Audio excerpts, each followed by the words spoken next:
Dear students, আশা করি তোমরা সবাই ভালোই আছো। তোমরা যারা জিওগ্রাফি অনার্স করছো, যে কোনো ইউনিভার্সিটি, স্টেট ইউনিভার্সিটি হোক বা ক্যালকাটা হোক বা বর্ধমান হোক বা উত্তরবঙ্গ, তোমাদের অনার্সে একটি ইম্পর্ট্যান্ট পেপার হলো ইকোনমিক জিওগ্রাফি, যেটা মূলত ফোর্থ সেমিস্টারেই থাকে। তো এই ইকোনমিক জিওগ্রাফি পড়তে গেলে তোমাদের অনেকগুলো মডেল পড়তে হবে, যেমন ওয়েবার আছে, ভন থুনেন আছে, কিন্তু তার মধ্যে ভন থুনেনের থিওরিটা বেশ গুরুত্বপূর্ণ।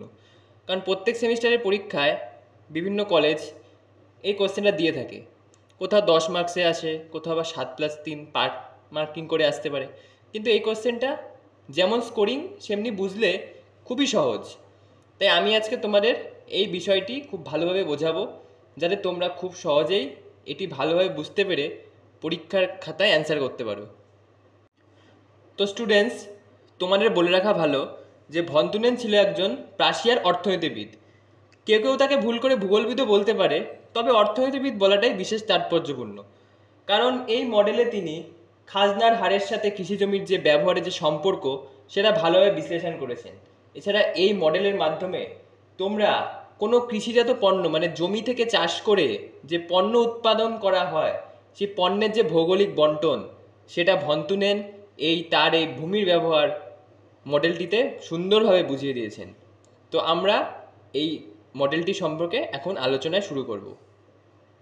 তো ভন থুনেন এই মডেলটি তো আর শুধু শুধু তৈরি করেননি। ভন থুনেনের বেশ কিছু উদ্দেশ্য ছিল। ভন থুনেনের প্রধান উদ্দেশ্য ছিল যে বাজার থেকে দূরত্ব বৃদ্ধির সঙ্গে কৃষিজমির ব্যবহারের পরিবর্তন ঘটতো।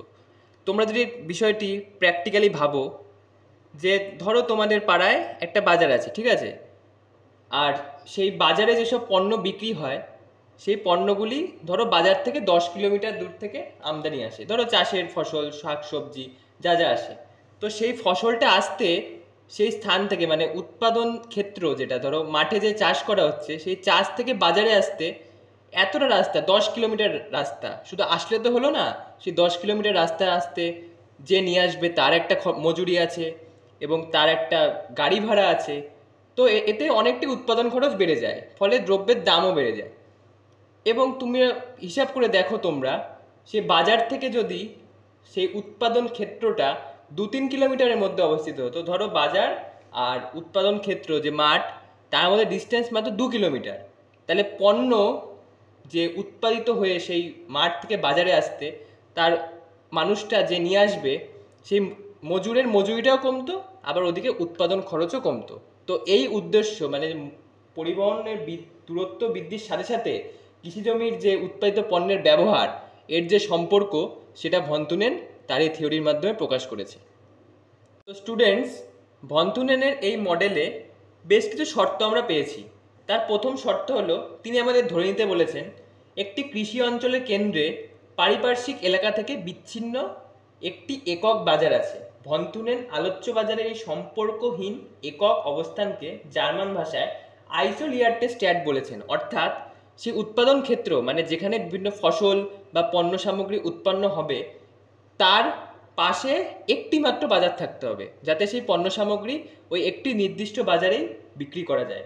দ্বিতীয় শর্তে বলেছেন, শহরটিতে ঘিরে থাকা গ্রামীণ কৃষিক্ষেত্রের উদ্বৃত্ত শস্য শুধুমাত্র ওই শহরটিতে বিক্রি করা হবে। অর্থাৎ শহরটি হবে কৃষিজাত পণ্যের বাজার, মানে যেটা একটু আগে আমি বললাম, যে ওই মাঠে বা উৎপাদন ক্ষেত্রে যে শস্য উৎপাদন হবে, সেই উৎপাদিত শস্য শুধু ওই বাজারেই বিক্রি করা যাবে। অর্থাৎ সেই শস্য বাইরে কোনো বাজার বা অন্যান্য দেশ বা পার্শ্ববর্তী রাজ্য বা জেলা, কোনো জায়গায় সেই শস্য বিক্রি বা রপ্তানি করা চলবে না। 3 নম্বর শর্ত বলেছেন, ওই শহরটিতে অন্য কোনো জায়গা থেকে খাদ্যশস্য বা অন্যান্য কৃষিজাত পণ্য আসবে না। অর্থাৎ দেখো, ওই উৎপাদন ক্ষেত্র থেকে উৎপাদিত পণ্য সামগ্রী যেহেতু ওই অঞ্চলের বাজারেই বিক্রি করছে, তাই অন্যান্য জায়গার থেকে পণ্যের কোনো দরকার নেই। তাই তিনি বলেছে যে অন্যান্য পার্শ্ববর্তী বাজার বা উৎপাদিত পণ্য সামগ্রী এই বাজারে আসা যাবে না। চতুর্থ শর্তটি হলো, শহরের চারপাশের প্রাকৃতিক পরিবেশ সুষম ও সহনীয় প্রকৃতির। ভূপ্রকৃতি সমতল ও মাটির ভৌত রাসায়নিক বৈশিষ্ট্য সব জায়গায় সমান হবে। এই পরিবেশে নাতিশীতোষ্ণ কৃষির অন্তর্গত বিভিন্ন শস্য চাষ করা ও পশুপালন করা যায়। অর্থাৎ তিনি বলেছেন যে অঞ্চলটিতে কৃষি সামগ্রী পণ্য বা বাজার গড়ে উঠবে সেই অঞ্চলটির পরিবেশ সবসময় ভালো হতে হবে, সুন্দর মনোরম হতে হবে, এবং ভূপ্রকৃতি সমতল থাকবে, এবং মাটি বৈশিষ্ট্য বলতে কী বোঝায়, মাটির পিএইচ, উর্বরতা, রাসায়নিক ধর্ম, এগুলো কিন্তু মাটির বৈশিষ্ট্য বলা হয়। এই বৈশিষ্ট্যগুলি এই অঞ্চলটির মধ্যে পুরো সমান থাকবে, তাহলেই এই শর্তটি কার্যকারী হবে। পঞ্চম শর্ত হলো শহর সংলগ্ন গ্রামাঞ্চলে বসবাসকারী কৃষকরা উদ্যমী, তারা তাদের লাভ বাড়ানোর জন্য সদা সচেষ্ট। শুধু তাই নয়, চাহিদার তারতম্য বা হেরফের হলে ওই চাষিরা তাদের শস্য উৎপাদনের ধরন সাথে সাথে বদলে ফেলতেও প্রস্তুত। মানে এমন ধরো, মানে বছরের সব জায়গায় সমানভাবে তো চাষ হয় না। কোনো কোনো অঞ্চলে ধরো এবছরে ফসল ভালো হলো, পরের বছরে বৃষ্টিপাত হলো না, বা ধরো বাজ পড়ে শিলাবৃষ্টি হয়ে ফসল নষ্ট হলো।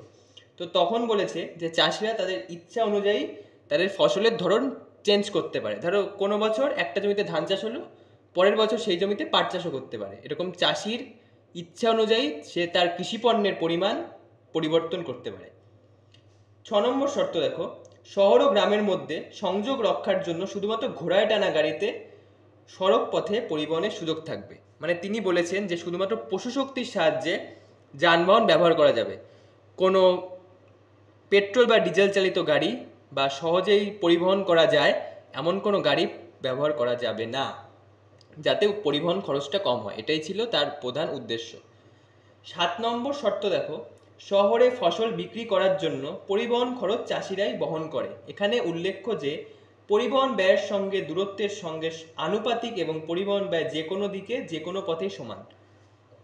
তাই তিনি বলেছেন যে, তোমরা হয়তো জেনে থাকবে, যারা অনেকে ধরো গ্রামের দিকে থাকো তারা জানবে, যে গ্রাম থেকে একটা চাষি তার ফসল উৎপাদন করার পর সে যখন বাজারে বিক্রি করতে যায়, তার যে গাড়ি ভাড়াটা হয়, মানে উৎপাদিত পণ্য ট্রান্সফার করার জন্য যে গাড়ির খরচাটা হয়, সেটা চাষিকেই বহন করতে হয়।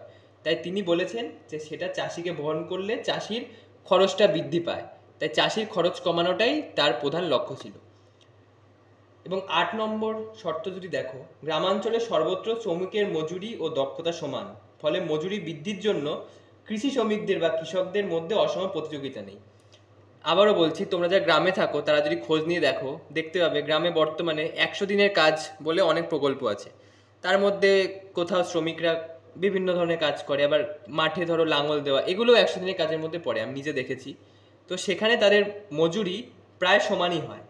তো সেই মজুরি যেহেতু সমান, তাই কৃষক বা যারা শ্রমিক আছে কারখানায় কাজ করে, তাদের মধ্যে কোনো প্রতিযোগিতা দেখা যায় না।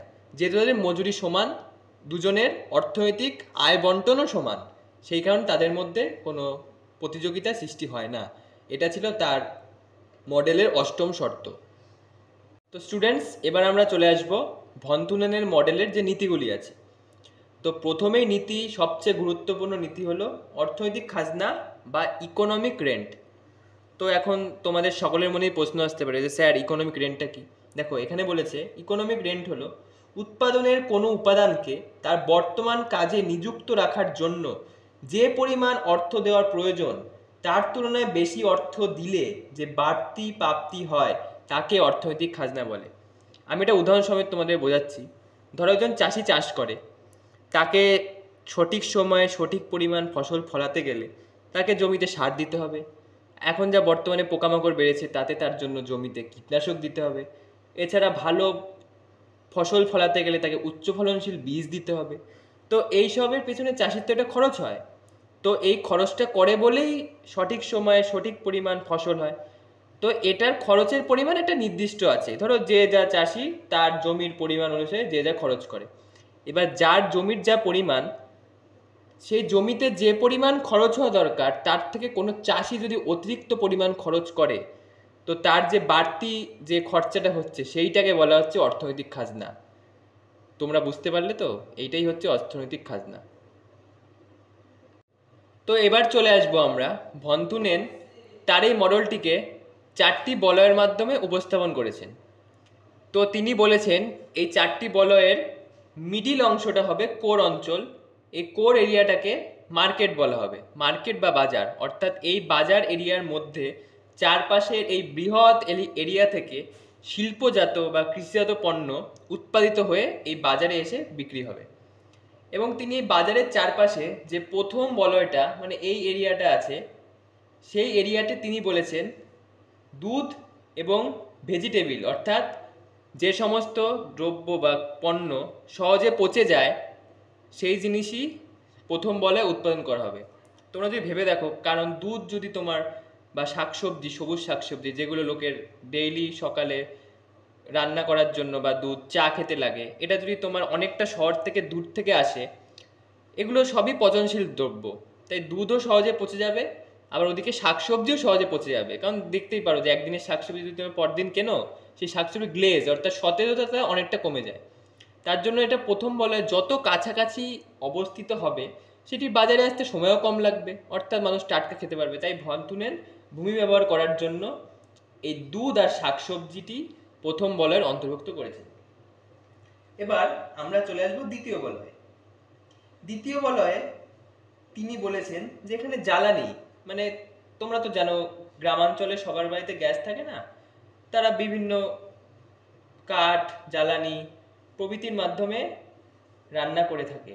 তো তিনি বলেছেন এই অঞ্চলটিতে জ্বালানি উৎপাদন করা হবে, অর্থাৎ এখানে অনেক গাছ থাকবে এবং এই গাছ থেকে মানুষ জ্বালানি উৎপাদন করে, জ্বালানি সংগ্রহ করে তাদের রান্নার কাজে লাগাবে এবং বাজারে এসে বিক্রি করতে পারবে, যাতে এটি সহজেই, জ্বালানি তো যা তোমরা জানো সহজে নষ্ট হয় না, বেশি দিন থাকলেও শহর থেকে একটু কিছুটা দূরে গড়ে উঠলেও কোনো অসুবিধা নেই।